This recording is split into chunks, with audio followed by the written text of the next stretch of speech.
আসসালামু আলাইকুম প্রিয় দর্শকবিন্দু।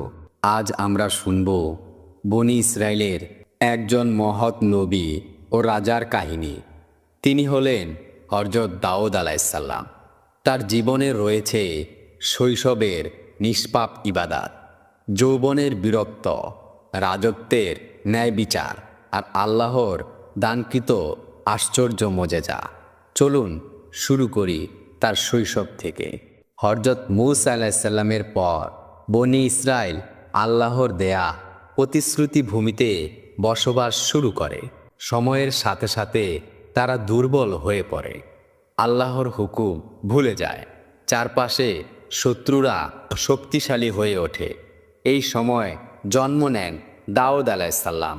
কোরআনে পাকের সূরা নিসার 163 নম্বর আয়াতে আল্লাহ বলেন, আর আমি দাউদকে জাবুর দান করেছি। দাউদ আলাইহিসসালাম ছিলেন ইয়াহুদা গোত্রের সন্তান। তার পরিবার ছিল ধার্মিক ও সৎ। ছোটবেলা থেকেই তিনি আল্লাহর স্মরণে মগ্ন থাকতেন। তিনি ছিলেন অত্যন্ত শান্তশিষ্ট, বিনয়ী এবং ভদ্র। দাউদ আলাইহিসসালামের শৈশব কেটেছে প্রান্তরে, সবুজ মাঠে ভেড়া চড়িয়ে। একা বসে থাকলে তিনি আল্লাহর নাম জিকির করতেন। রাতের আকাশের দিকে তাকিয়ে বলতেন, হে আমার প্রভু, তুমি কত মহান! আসমান ও জমিন তোমার প্রশংসায় ভরা।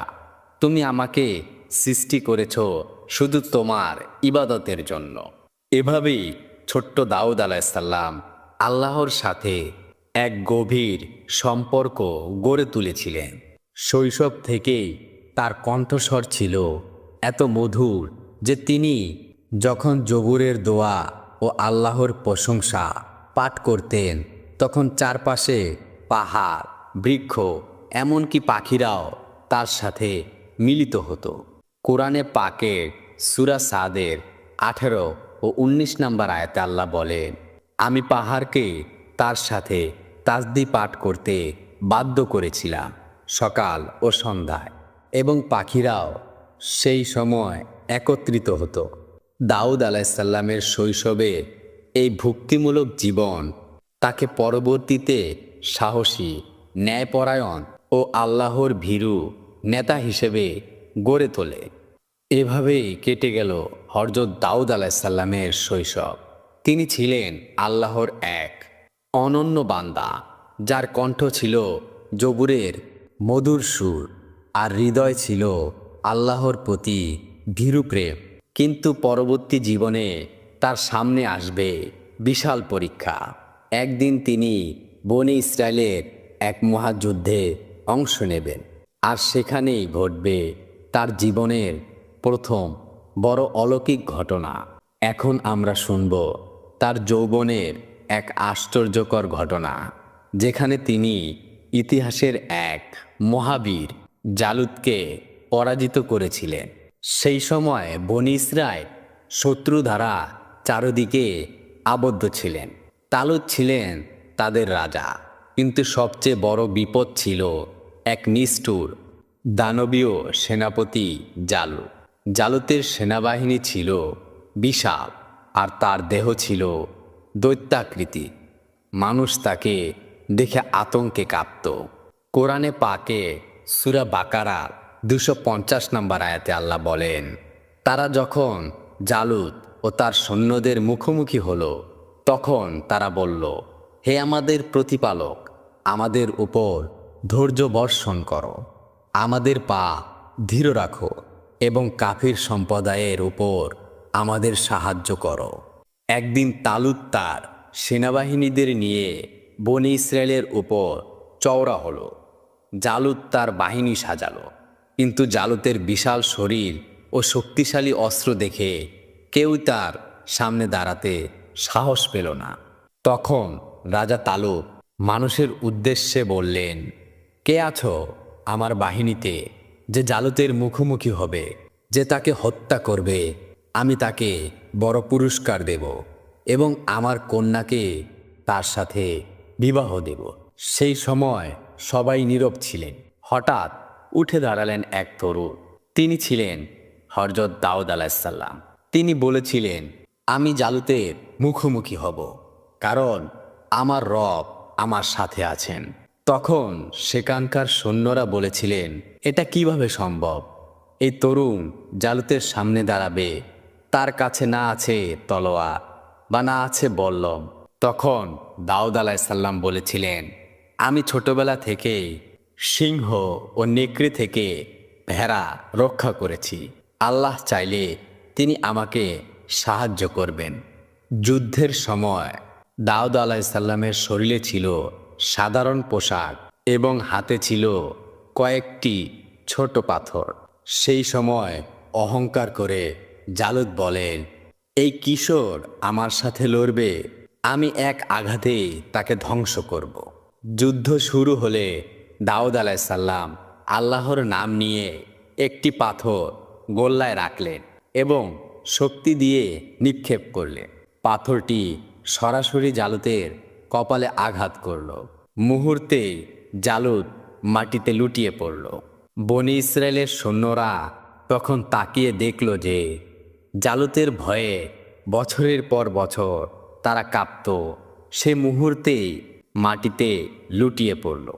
কোরআনে পাকের সূরা বাকারার 251 নম্বর আয়াতে এসেছেন, তখন দাউদ জালুতকে হত্যা করল, আর আল্লাহ তাকে রাজত্ব ও সম্মান দান করলেন।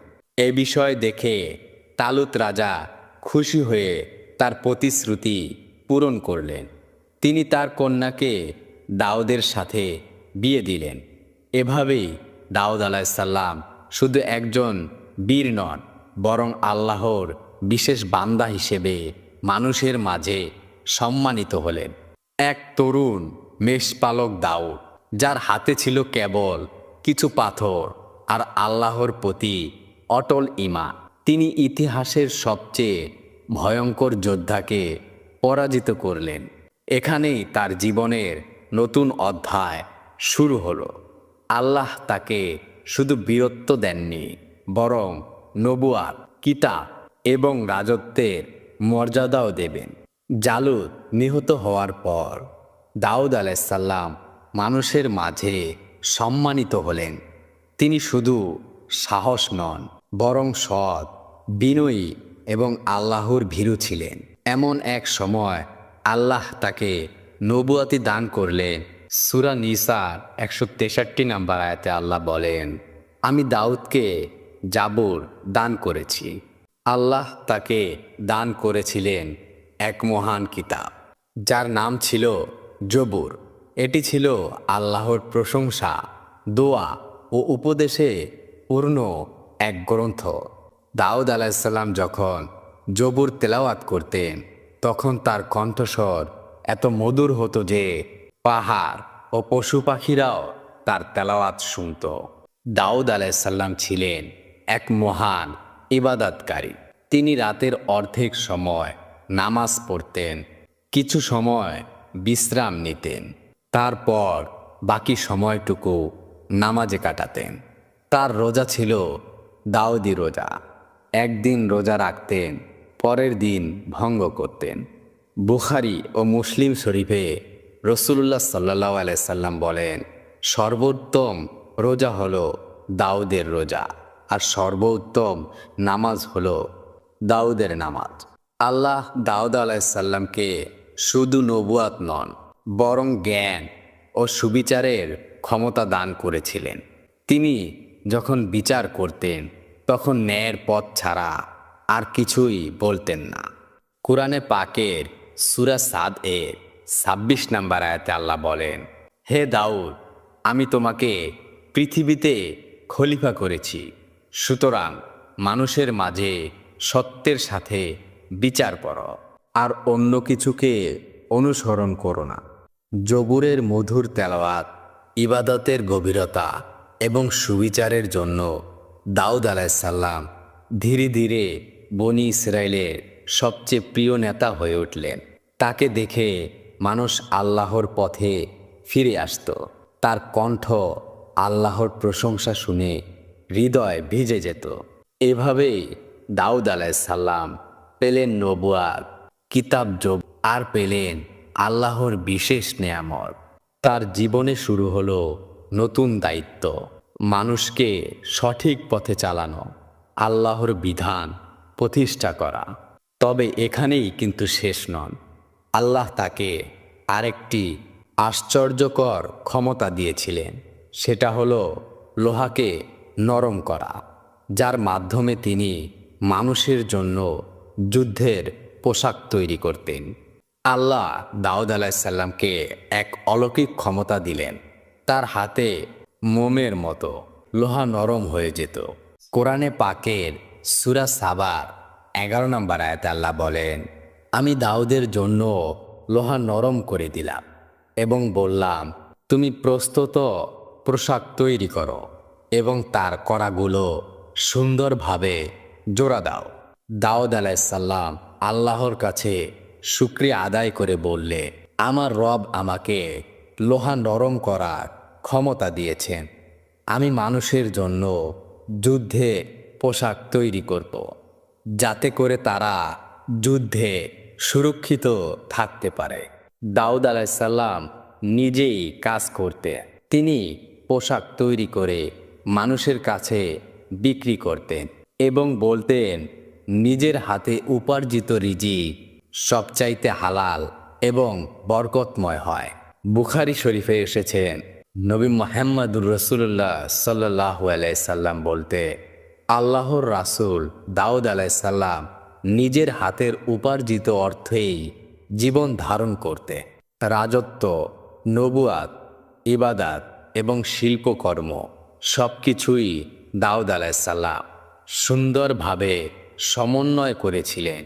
তিনি ছিলেন ইবাদতে গভীর, রাজনীতিতে সুবিচারক আর জীবিকায় পরিশ্রমী। এভাবেই দাউদ আলাইসাল্লাম হয়ে উঠলেন এক আদর্শ নবী ও রাজা। তিনি মানুষের জন্য নিরাপত্তা আনলেন, সুবিচার প্রতিষ্ঠা করলেন এবং আল্লাহর দেয়া মোজেজা দিয়ে কল্যাণকর কাজ করতেন। কিন্তু তার জীবনে আরও অনেক ঘটনা অপেক্ষা করছে, যেমন যুদ্ধ, বনি ইসরায়েলের সংস্কার, ব্যক্তিগত জীবন ও পারিবারিক ঘটনা।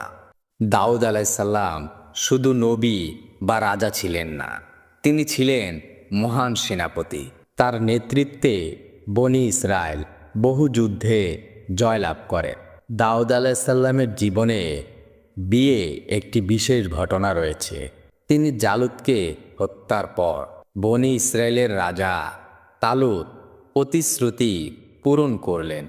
তালুত সেই সময় প্রতিজ্ঞা করেছিলেন যে জালুতকে হত্যা করবে, তাকে তিনি তার কন্যার সাথে বিবাহ দিবেন এবং রাজত্বের অংশীদারি করবেন। সেই অনুযায়ী দাউদ আলাইসাল্লাম তালুতের কন্যার সাথে বিবাহ বন্ধনে আবদ্ধ হন। তবে জেনে রাখা ভালো, দাউদ আলাইসাল্লাম ছিলেন বহু সন্তানের পিতা।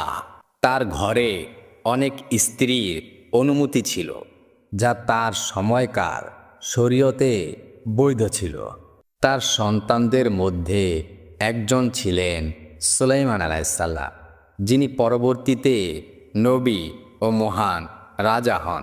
দাউদ আলাইসাল্লাম একবার তার সন্তানদের উদ্দেশ্যে বলেছিলেন, হে আমার সন্তানগণ, সর্বদা আল্লাহর উপর ভরসা রেখো। রাজত্ব, শক্তি কিংবা ধন সবই আল্লাহর দান। ন্যায়ের পথে থেকো এবং মানুষের প্রতি সুবিচার করো। যদিও তিনি একজন রাজা ছিলেন, ইবাদতকে কখনোই অবহেলা করতেন না। দিনে যুদ্ধ ও রাজকার্য পরিচালনা করতেন আর রাতে গভীর ইবাদতে মগ্ন হতে। দাউদ আলাইসাল্লামের জীবনে রাজনীতি, ইবাদত এবং পরিবার সব ক্ষেত্রেই ছিল ভারসাম্য। তিনি ছিলেন উদাহরণস্বরূপ পিতা, ন্যায়পরায়ণ রাজা এবং নিবেদিত নবী। এভাবেই দাউদ আলাইসাল্লামের জীবন এগোতে থাকে। যুদ্ধের বীরত্ব, বিয়ের ঘটনা আর সন্তানদের আল্লাহর পথে শিক্ষা দেয়া। তার পরিবার থেকে জন্ম নিলেন এক মহাপুরুষ, সুলাইমান আলাইহিসসালাম, যিনি উত্তরাধিকারী হবেন তার জ্ঞান ও রাজত্বের। দাউদ আলাইহিসসালাম ছিলেন শক্তিশালী ও স্বাস্থ্যবান নবী। তিনি ছোটবেলা থেকেই কষ্ট ও যুদ্ধের প্রশিক্ষণের মধ্য দিয়ে গিয়েছেন। আল্লাহ তাকে সুগঠিত দেহ, সাহসী মনোবল এবং ক্লান্তহীন শক্তি দান করেছিলেন। তিনি বলেছিলেন, শরীর হলো আমানত। যে শরীর আল্লাহ দিয়েছে তা হালাল খাদ্য, পরিশ্রম এবং ইবাদতের মাধ্যমে সুস্থ রাখতে হবে। দাউদ আলাইহিসসালামের শরীরে শক্তি ছিল এত প্রবল যে তিনি নিজের হাতে লোহা নরম করতেন। তার যুদ্ধ কৌশল এবং দেহশক্তি মানুষের জন্য বিস্ময়ের বিষয় ছিল। দাউদ আলাইহিসসালাম শুধু শারীরিকভাবে নয়, আর্থিক দিক থেকেও ছিলেন সুস্থ। তিনি সর্বদা আল্লাহর স্মরণে মগ্ন থাকতেন। ভুল করলে সঙ্গে সঙ্গে তওবা করতে আর সর্বদা আল্লাহর কাছে বিনয়ী প্রকাশ করতে। এভাবেই দাউদ আলাইহিসসালাম তার শরীর ও আত্মাকে সুস্থ রাখতে পরিশ্রম, হালাল খাদ্য, যুদ্ধের প্রশিক্ষণ, ইবাদত, রোজা এবং জবুরের সুরেলা তেলাওয়াতের মাধ্যমে তার জীবন থেকে আমরা শিখি সুস্থ দেহ, পরিশ্রমী মন আর আল্লাহর রিজিকময় আত্মা, এই তিনটি একজন মুমিনের মূল সম্পদ। এখন আমরা শুনব আল্লাহ কিভাবে তাকে পরীক্ষা করলেন এবং তিনি কিভাবে বিনয়ী তওবার মাধ্যমে আল্লাহর রহমত লাভ করলেন। দাউদ আলাইহিসসালাম একদিন গভীর ইবাদতে মগ্ন ছিলেন। হঠাৎ করে তার সামনে দুজন ব্যক্তি প্রবেশ করলেন। তারা বলেছিলেন, হে দাউদ, ভয় করো না, আমরা একটি সমস্যার সমাধান চাইতে এসেছি। এদের মধ্যে একজন বলেছিলেন, এটা আমার ভাই, তার কাছে ছিল ৯৯টি ভেড়া আর আমার কাছে ছিল মাত্র একটি। সে জোর করে আমার সেই একটি ভেড়াও নিয়ে নিয়েছে। দাউদ আলাইহিসসালাম সঙ্গে সঙ্গেই রায় দিয়ে বলেছিলেন, সে তোমার প্রতি অবিচার করেছে। অধিকাংশ সঙ্গী একে অপরের প্রতি জুলুম করে থাকে, তবে যারা ঈমানদার এবং সৎকর্মশীল তারা ব্যতিক্রম। কুরআনে পাকের সূরা সাদের ২৪ নম্বর আয়াতে এসেছে, দাউদ বুঝতে পারলেন আমরা তাকে পরীক্ষা করছি। তখন তিনি তার রবের কাছে ক্ষমা প্রার্থনা করলেন, সিজদায় পড়ে গেলেন এবং তওবা করলেন।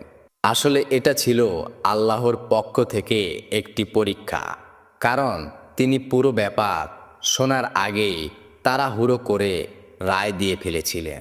যদিও তার রায় সঠিক ছিল, তবে নবীর জন্য উচিত ছিল দুই পক্ষের কথা মনোযোগ দিয়ে শোনা। এই ঘটনার পর দাউদ আলাইহিসসালাম দীর্ঘ সময় আল্লাহর দরবারে কেঁদে কেঁদে তওবা করলেন। তিনি সিজদায় পড়ে থাকতেন, দিনে রাতে আল্লাহকে ডাকতেন। কুরআনে পাকের সূরা সাদের ২৫ নম্বর আয়াতে আসেন, অতঃপর আমি তাকে ক্ষমা করলাম, নিশ্চয়ই তার জন্য আমার নিকট মর্যাদা ও উত্তম স্থান রয়েছে। এই পরীক্ষার মাধ্যমে আল্লাহ আমাদের শিক্ষা দিলেন, বিচার করতে হলে ধৈর্য ধরে উভয় পক্ষের কথা শুনতে হবে। বড় মানুষ বা নবী হলেও ভুল হতে পারে, তবে আল্লাহর কাছে তওবা করলে তিনি ক্ষমা করে দেন।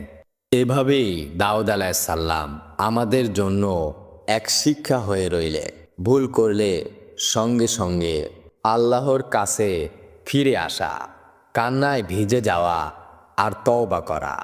আল্লাহ তাকে ক্ষমা করেছেন এবং সম্মানিত মর্যাদা দিয়েছেন।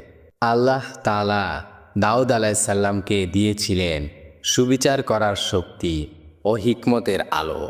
তিনি ছিলেন এমন রাজা যিনি ছোট বড় সব মানুষের সমস্যার সমাধান করতেন। একদিন দুই মহিলা এলেন দাউদ আলাইহিসসালামের কাছে। দুজনেই বললেন, শিশুটি আমার। দাউদ আলাইহিসসালাম প্রথমে একটি সিদ্ধান্ত নিলেন, কিন্তু আল্লাহর নির্দেশে সুলাইমান আলাইসাল্লাম বিচার করার সুযোগ পেলেন। তখন সুলাইমান আলাইসাল্লাম বলেছিলেন, হে আম্মা, যদি তোমরা রাজি হও আমি শিশুটিকে দুভাগ করে দেব, এক অংশ তোমার আর এক অংশ তার। একথা শোনা মাত্র একজন মহিলা কেঁদে উঠলেন এবং বললেন, শিশুটি ওরই হোক, তবে তাকে হত্যা করো না। সুলাইমান আলাইসাল্লাম তখন বুঝলেন আসল মা তিনি। দাউদ আলাইসাল্লাম খুশি হলেন যে তার ছেলে প্রজ্ঞার এই পরীক্ষায় উত্তীর্ণ হয়েছে। কোরআনে পাকের সূরা আম্বিয়ার ৭৯ নম্বর আয়াতে আল্লাহ বলে, তাদের দুজনের মধ্য থেকে আমি সুলাইমানকে সেই বিষয়ে সঠিক বুঝ দান করলাম। দাউদ আলাইসাল্লামের রাজত্ব ছিল শক্তিশালী। আল্লাহ তাকে সেনাবাহিনী, শিল্পকর্ম ও সম্পদের প্রাচুর্য দিয়েছিলেন, কিন্তু তিনি কখনো বিলাসিতায় ডুবে যাননি। দাউদ আলাইসাল্লামের রাজত্ব আল্লাহর দান। রাজা যদি সুবিচার না করে তবে সে আল্লাহর সামনে লাঞ্ছিত হবে।